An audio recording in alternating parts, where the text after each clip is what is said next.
In this video, I will show you how to make text pop in and out.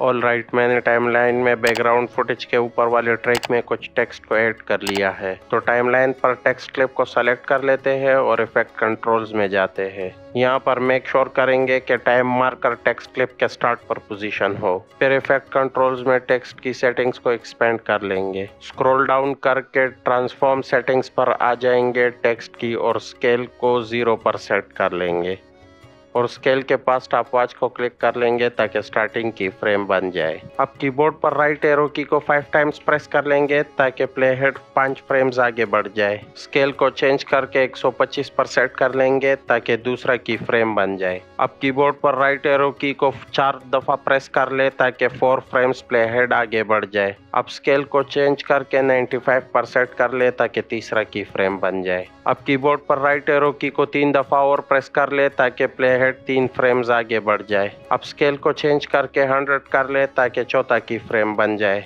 Alright, जब मैं इसको play करता हूँ तो मेरा टेक्स्ट पॉप इन होता है। पॉप आउट करने के लिए प्ले हेड को ड्रैग करके उस जगह पर पोजीशन कर दे जहां पर आप टेक्स्ट को पॉप आउट करना चाहते हैं। स्केल की करंट वैल्यू पर की फ्रेम बनाने के लिए इन एरोस के दरमियान सर्कल को क्लिक कर ले। अब कीबोर्ड पर राइट एरो की को 3 दफा प्रेस कर ले ताकि प्ले हेड 3 फ्रेम्स आगे बढ़ जाए। स्केल को चेंज करके 95 पर सेट कर ले ताकि छठा की फ्रेम बन जाए। अब कीबोर्ड पर राइट एरो की को 4 दफा प्रेस कर ले ताकि प्ले हेड 4 फ्रेम्स आगे बढ़ जाए और स्केल को चेंज करके 125 पर सेट कर ले ताकि 7वां की फ्रेम बन जाए। अब कीबोर्ड पर राइट एरो की को 5 दफा प्रेस कर दे ताकि प्ले हेड 5 फ्रेम्स आगे बढ़ जाए और स्केल को चेंज करके 0 पर सेट कर दे ताकि 8वां यानी फाइनल की फ्रेम बन जाए। ओके, जब मैं इसको प्ले करता हूँ तो मेरा टेक्स्ट पॉप इन होता है और जब दूसरे की फ्रेम्स तक पहुँचता है तो पॉप आउट हो जाता है। एनिमेशन को स्मूथ आउट करने के लिए पहले सेट के 3 की फ्रेम्स को ड्रैग करके सेलेक्ट कर ले और राइट क्लिक करके बेजियर को सेलेक्ट कर ले।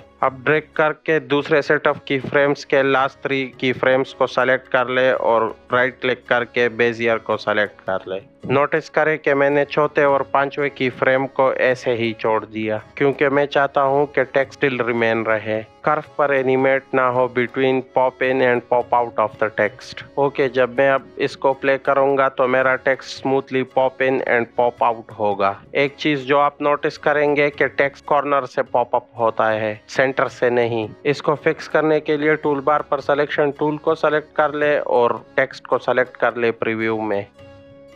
आप एक कोने में इस सर्कुलर एंकर पॉइंट को नोटिस करेंगे जो कि रिप्रेजेंट करता है एंकर पॉइंट को, जो कंट्रोल करता है कि टेक्स्ट कहां से पॉप इन होगा। अगर आपको ये एंकर पॉइंट नजर ना आए तो इफेक्ट कंट्रोल्स में जाके मेक श्योर करें कि टेक्स्ट सेलेक्ट हो। अब ड्रैग करके एंकर पॉइंट को टेक्स्ट के सेंटर पर कर ले। ऑलराइट, अब मेरा टेक्स्ट सेंटर से पॉप इन होगा और पॉप आउट होगा। Alright, that's it for this tutorial. Thanks for watching. See you next time.